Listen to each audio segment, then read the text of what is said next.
few months last year. And yeah, this is just some of the results of the experimental work we did there. And it's called the ignition of combustible fuel beds by hot particles. And we're looking at this in the kind of global view of forest fires and wildfires. It's kind of one of the issues of big concern just now. A lot of houses are, when they're burnt down, it's not by the actual flames that burn them, but it's when an ember from the fire or a hot particle actually gets into the building. But I'll speak more about that later on. We'll start with some background. So wildfires are prominent basically across the globe. Some high-profile areas are the western United States, Australia, and the Mediterranean. And this is because the houses and the trees are kind of very close together. So when there's a fire, you hear a lot about it. However, in Africa, there are also many wildfires in the savannas, but these are generally less reported because fewer people are living there and it's less developed and so on. But we're looking at the spread of wildfires, and the spread is by two methods, typically. There's either the advancing flame front, which is the kind of spread I'm sure you're all very familiar with, and there's also spot fire formation.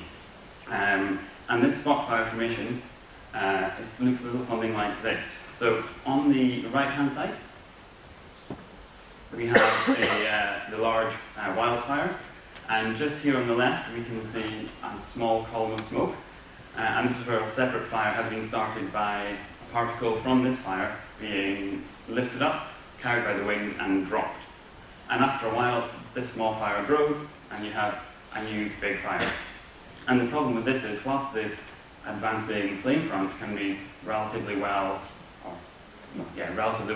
understood and modelled, perhaps, the distances that this travels are they can be known, but what isn't known is when the particle lands, what happens.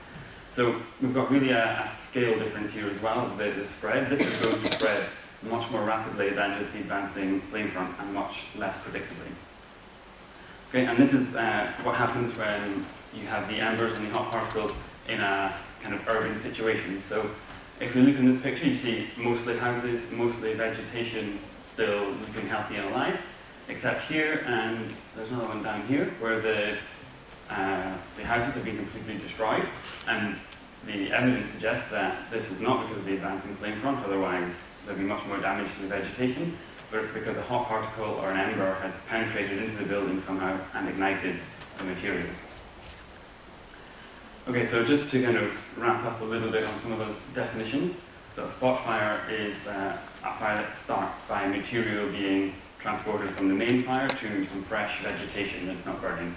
And the three steps in this are, first of all, you have to generate the ember or the metal particle, or the hot particle rather.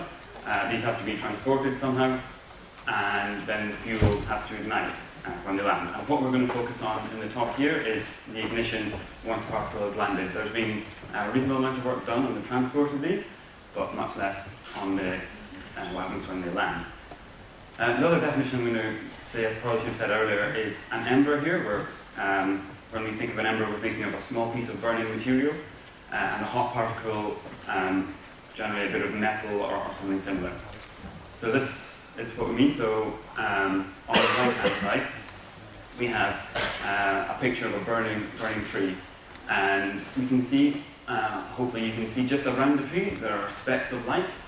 And these are the embers which have been given off just as the tree burns and degrades. These are varying sizes, up to maybe 200 millimeters or so. Here we have some power lines which are, during high winds, hitting a tree, causing some ignition of the tree, which again leads to burning particles. And here is another case of power lines arcing. So again, high winds or some fault perhaps, causes a large spark which melts some of the metal locally, and it then drops to the ground. And what happens when this lands? So that's basically the objective we're coming to. What are the conditions required for an ember or a hot particle to result in ignition of a fuel? So basically, which of these small dots will turn into a big fire? So we did this some experimental work in the lab. So what we have here is a wind tunnel, which we can put a force flow of air through.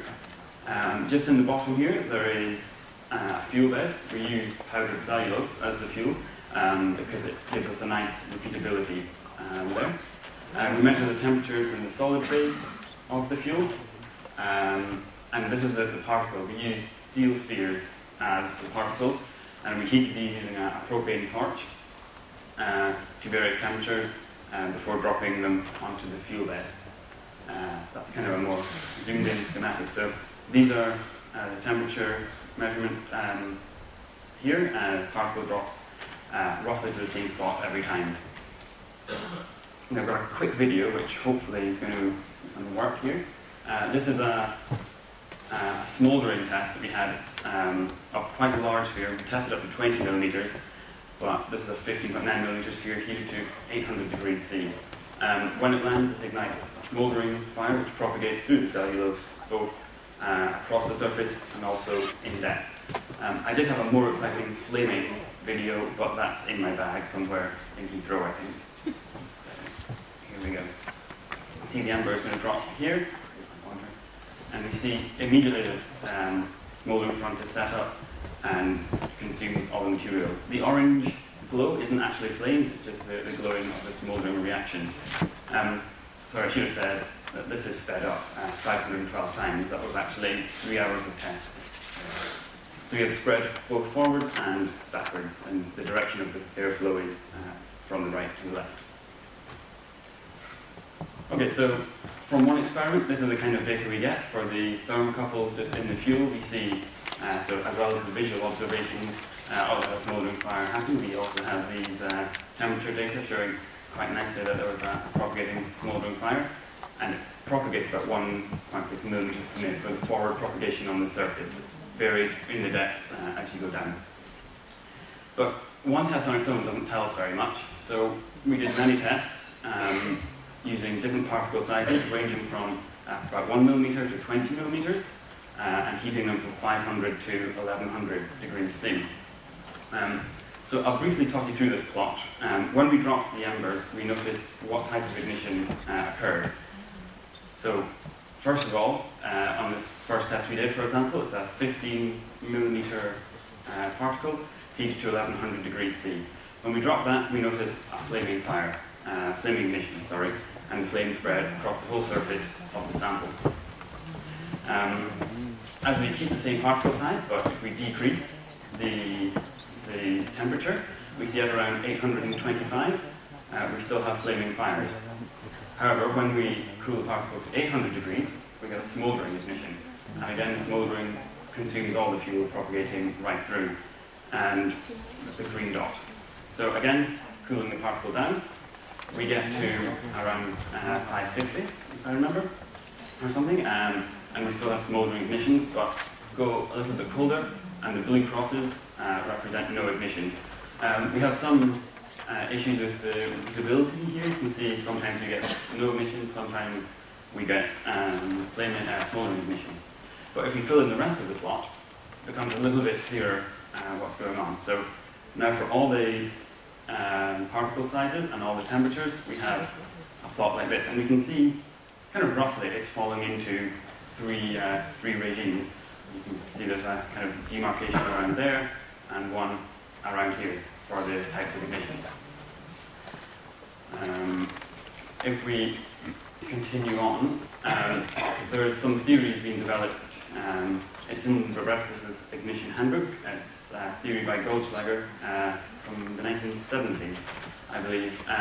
And for hotspot igniting a body of material, you get an equation of the form, something like this. The actual derivation and the maths is all in the paper. So basically what we tried to do was fit this equation of this form by altering C1 and C2 to see if we could get it to represent our ignition boundaries. And if we do that, we see something like this. The dotted line is the boundary between no ignition and smouldering ignition, and the solid line is the boundary between flame ignitions and smouldering ignitions. And we see we get reasonable agreement with the form of the data, the form of the fit and the data, especially for the smouldering and the no ignition case. So just to conclude, it's a little bit shorter here perhaps than I was aiming for, but it's okay. There's very little information on this topic. available just now. So these are one of a few papers basically that's looking into this.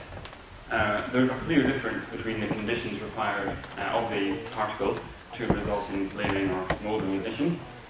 And we do see very two distinct steps of that. And for a typical particle temperature of 800 degrees C, for a smouldering fire, to ignite a smouldering fire, a particle as small as 6 millimeters is enough. For about 19 millimeters is required for flaming. And we get reasonable agreement between the friends of the theory and the experiments. And yeah, it's an important problem. There's a lot of work that, if this is kind of continued the work, that can lead to a lot of improvements in, for example, the design of screens for vents on homes to prevent the ingress of these particles into buildings. So with that, I will like to finish, just acknowledge the University of Edinburgh for my PhD there, and Carlos for having me at the University of California, and the Royal Society of Edinburgh for paying for that trip, and my two PhD sponsors, IFIC and DPSLC. So thank you, and any questions?